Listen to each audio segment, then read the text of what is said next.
Many will say to me on that day, Lord, Lord, have we not prophesied in your name, and driven out demons in your name, and done many miracles in your name? And then I will declare to them publicly, I never knew you. Depart from me, you who act wickedly. उस दिन बहुत से लोग मुझसे कहेंगे, हे प्रभु, क्या हमने तेरे नाम से भविष्यवाणी नहीं की, और तेरे नाम से दुष्ट आत्माओं को नहीं निकाला, और तेरे नाम से बहुत से आश्चर्य कर्म नहीं किए? तब मैं उनसे खुलकर कहूँगा, मैंने तुमको कभी नहीं जाना। हे कुकर्म करने वाले, मेरे पास से चले जाओ। जीवित परमेश्वर, हम आज के दिन के लिए तुझे धन्यवाद देते हैं। इस पवित्र दिन में तेरी अगुवाई को, तेरे नियंत्रण को, तेरे दखल को और तेरी सहभागिता को मांगते हैं, तेरी सहायता को मांगते हैं, तेरे गाइडेंस को मांगते हैं, तेरे टीचिंग्स को मांगते हैं, और परमेश्वर तेरी सामर्थ को मांगते हैं। जहाँ हम निर्बल है वहाँ तेरा सामर्थ सिद्ध हो, जहाँ हम कमज़ोर है वहाँ तू दृढ़ हो। तू हमारे ढाल बनकर हमारी रक्षा कर, और परमेश्वर हमारे पथ प्रदर्शक बनकर हमारी अगुवाई भी कर। हम सभी बातों में आज के दिन तेरे नियंत्रण को मांगते हैं, और आत्मिक जीवन में हर दिन तेरी योजना की है पिता, तेरी योजना के अनुसार वो पूरी भी हो पिता, कि एक जीवन और हर जीवन में जुड़ा हर दिन तेरी योजना के साथ आशीषित हो, वो व्यर्थ ना हो पर आशीषित हो। परमेश्वर तेरा वचन कहता है, प्रेम सबसे उत्तम मार्ग है। आशा, विश्वास, प्रेम तीनों स्थायी है, मगर इनमें सबसे बड़ा प्रेम है। प्रेम को तू उत्तम मार्ग बोलता है पिता परमेश्वर, जो तू बतलाता है। मेरे परमेश्वर, वचन कहता है कि अगर हम तुझसे प्रेम करते, हम तेरी आज्ञाओं को मानेंगे। प्रेम परमेश्वर वो फल है जो आत्मिक फलों में सबसे पहले आता है। प्रेम वो भाग है जो पिता परमेश्वर ने हमसे किया, यीशु ने हमसे किया, और उस प्रेम के लिए यीशु ने उस क्रूस पर अपने आप को हमारे लिए दिया। प्रेम सबसे उत्तम है। प्रेम हर पाप को ढांप देता है, प्रेम हर गलतियों को छुपा देता है, प्रेम डाह नहीं करता है, प्रेम दोष नहीं लगाता है, प्रेम सह लेता है, प्रेम क्षमा करता है, प्रेम एक दूसरे को उन्नति में उठाता है, प्रेम हर एक भली बातों को दिखा, बुरी बातों को छिपाता है, प्रेम माफ़ करना सिखलाता है, प्रेम अच्छी बातें बोलना सिखलाता है, प्रेम एक अच्छे जीवन की ओर अभिमुख यीशु में हमें बढ़ाता है। प्रेम इज़ द एक्सीलेंट वे। इसलिए जब भी परमेश्वर, कोई भी इंसान, when a person start knowing about Jesus, the very first fruit introduced in that person's life is love. The first fruit is love. और परमेश्वर, हम तुझे धन्यवाद देते हैं। तेरा वचन कहता है मेरे परमेश्वर मैथ्यू 7:22 में कि बहुत से लोग होंगे जो कहेंगे, हे प्रभु, क्या हमने तेरे नाम से भविष्यवाणी नहीं की? क्या हमने तेरे नाम से दुष्ट आत्माएं नहीं निकाली?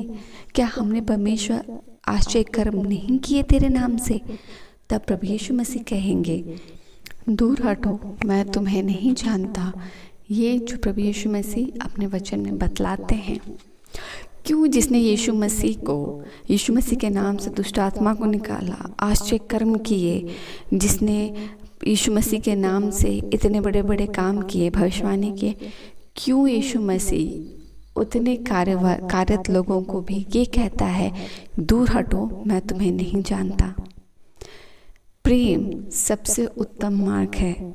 बिना प्रेम के अगर हम किसी की भी सहायता करते हैं, कुड़कुड़ाए मन, कड़वाहट से या कठोर दिल के साथ, अगर हम किसी को अपने संपत्ति का आधा हिस्सा भी दे देते हैं और उसमें परमेश्वर का प्रेम और परमेश्वर का आनंद नहीं है, तो हम उस भाग को प्रेम से चूंकि नहीं कर रहे हैं, वो फल, वो एक्ट व्यर्थ है। बिना प्रेम के, वचन कहता है कि प्रेम सबसे उत्तम मार्ग है। प्रेम, परमेश्वर प्रेम है। हम बिना प्रेम के किसी को माफ़ कर रहे हैं, वो काउंट नहीं होता है। हम बिना प्रेम के किसी के लिए अच्छा कार्य कर रहे हैं या किसी के लिए अच्छा सोच रहे हैं, वो व्यर्थ है। हम किसी की कोई भूखा है और हम उसके लिए खाना बना रहे हैं, मगर हमारे अंदर प्रेम नहीं है, कड़वाहट और कुड़कुड़ाहट भरा हुआ है, और हम सोच रहे कि हमने अच्छा काम किया, हमने मेहनत की, हम सुबह 5 बजे उठे और हमने खाना पका के अपने गेस्ट्स को खिलाया है, इतना सुबह से हम थके हुए हैं तो हमने आज अच्छा काम किया है। अगर हमने प्रेम में नहीं किया है, वो व्यर्थ है। और परमेश्वर इसीलिए कहता है कि दूर हटो, मैं तुम्हें नहीं जानता। 2 बात जो परमेश्वर मोस्टली हमें सिखलाते हैं इस वचन से। पहला, कि हमारे अंदर प्रेम का होना बहुत ज़रूरी है, क्योंकि हम परमेश्वर के वंशज हैं, हम प्रभु यीशु मसीह के वंशज हैं। हमारे अंदर परमेश्वर का प्रेम होना बहुत ज़रूरी है। The most important existed fruit of Holi spirit is love. हमारे अंदर परमेश्वर के प्रेम का फ्रूट सबसे प्रायर है, और हमें हर काम जब हम करते हैं, हम प्रेम में करते हैं, हम परमेश्वर के आनंद में करते हैं, परमेश्वर के अभिषेक में करते हैं, परमेश्वर की उपस्थिति में करते हैं। और जो परमेश्वर की उपस्थिति और प्रेम में कार्य करता है, वो परमेश्वर के लिए ग्रहण योग्य होता है। हम बिना प्रेम के अगर कार्य कर रहे हैं, वो व्यर्थ है, चाहे वो हम कितना भी करें। दूसरा, भविष्यवाणी, मिरेकल या आश्चर्य कर्म हो, या चंगाइयाँ हो, या डीमंस को निकालना हो, ये वो कार्य है जिन्हें हमें लगता है कि परमेश्वर के लिए आत्मिक जीवन में सबसे उत्तम है। प्रेम सबसे उत्तम है। बिना प्रेम के अगर किसी मनुष्य ने सिर्फ प्रेम किया है परमेश्वर से, और प्रेम में आज्ञा मानी, और दूसरों के साथ उन्होंने हृदय खोल के प्रेम किया है, उसने सबसे उत्तम मार्ग को चुना है, सबसे उत्तम मार्ग। और इसलिए परमेश्वर, हम प्रार्थना करते हैं कि हमारे जीवन में भी जिस मार्ग को आप दिखलाते हैं पिता, जिस मार्ग में आप हमें निर्धारित करते हैं पिता, जिस मार्ग पर आप हमारे अगुवाई कर हमें लिए चलते हैं पिता, हम प्रार्थना करते हैं कि हम उस मार्ग की ओर आशीषित और उस मार्ग की ओर पूरी रीति से अभिमुख होकर बढ़ने को पाए। हम परमेश्वर अपने बुद्धि लगा कर नहीं, अपने बुद्धि से आपको परमेश्वर चढ़ावा ना चढ़ाएं कि हम अपने तरीके से, अपनी बुद्धि से, अपने बनाए हुए चीज़ों से परमेश्वर को महिमा दे और उसकी वेदी पर ऑफरिंग को चढ़ाए। उससे बेटर है हम परमेश्वर की आज्ञाकारिता में बढ़े, बिकॉज वचन कहता है that obedience is better than a sacrifice. हम आज्ञाकारिता में बढ़े, और वो परमेश्वर आपके लिए आज्ञाकारी होना ज़्यादा ग्रहण योग्य है। हो जाने को पाए हम खुद के बनाए हुए विल और पर्पस के साथ अपने लाइफ को फ्रूटफुल ना करें, जिससे कि हम आपको महिमा देने की कोशिश करें। हम आपके बनाए हुए फ्रूटफुल लाइफ में आज्ञाकारिता के साथ, समर्पण जीवन के साथ आगे बढ़े। उससे परमेश्वर आज्ञाकारिता से और उस प्रेम से आपको महिमा मिले। जो भाग आपने जिस के लिए जिस रीति से चुना है, वो आशीषित है, और जो आपसे प्रेम रखता है वो आपके आज्ञाओं को मानेगा, और परमेश्वर उनके जीवन में वो भाग जो परमेश्वर ने उनके लिए पर्टिकुलर निर्धारित किया है, वो फ्रूटफुल होगा।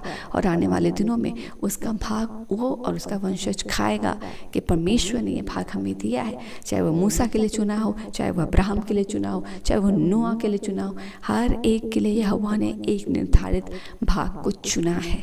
वैसे ही हम सब के जीवन के लिए परमेश्वर का विल तैयार है। हर एक कोई के जीवन के लिए परमेश्वर का विल है। हो जाने को पाए हर कोई अपने विल के साथ, परमेश्वर के विल के साथ अपने जीवन में परिपक्व हो, पूरा करे, और जीवन गंवाने से आपको महिमा मिले। आज के दिन के लिए हम तुझे धन्यवाद देते हैं, आपके वचनों के लिए हम बहुत धन्यवाद देते हैं। हमें संभालने के लिए, हमें स्थिर रखने के लिए, हमें ना गिरने देने के लिए, हमें हियाव देने के लिए, और हमें दृढ़ रखने के लिए हम तुझे धन्यवाद देते, तेरी स्तुति, तेरी प्रशंसा करते हैं। एक एक के जीवन में आज का वचन गढ़ जाए प्रभु जी, और एक एक के जीवन में आज का वचन और ज़्यादा अधिकारिता से कार्य करे। हर एक के जीवन पर आत्मा का फल हो, और हर एक कोई प्रभु यीशु मसीह को व्यक्तिगत रीति से अपने जीवन में आज्ञाकारिता के साथ परमेश्वर सेवा करे, और वो उस परमेश्वर आज्ञाकारिता से हर एक के जीवन से आपको महिमा मिले। हर एक के परिवार में आपका दखल, नियंत्रण, सुरक्षा और चंगाई बहुत आयत से कार्य करे। एक एक परिवार को उसकी चिंता समेत आपके हाथ में देते हैं पिता। तो हर एक की सुधि ले, हर एक के जीवन में, हर एक की परमेश्वर जीवन में व्यक्तिगत रीति से हर बच्चों के ऊपर अपने दाहिने हाथ को रख, और हर एक कोई परमेश्वर आपकी डिलीवरेंस पाए, आपकी उपस्थिति पाए, और आपके जॉय और प्रेम को पाए। परमेश्वर हम धन्य कहते हैं, आने जाने में हर एक को सुरक्षा प्रदान कर, हर एक का जो जर्नी है पिता वो सुरक्षित करे, और हर एक के साथ तेरी सुरक्षा बनी रहे। धन्य कहते हैं सभी प्रार्थनाओं को आपके वेदी में समर्पित करते हैं, तो स्तुति प्रशंसा का भेंट चढ़ाते हैं, अन सारी प्रार्थनाओं को मांगते हैं। पिता, दानुग्रह सुनिए, स्वके राज में ग्रहण कीजिए, यीशु के नाम से, आमीन।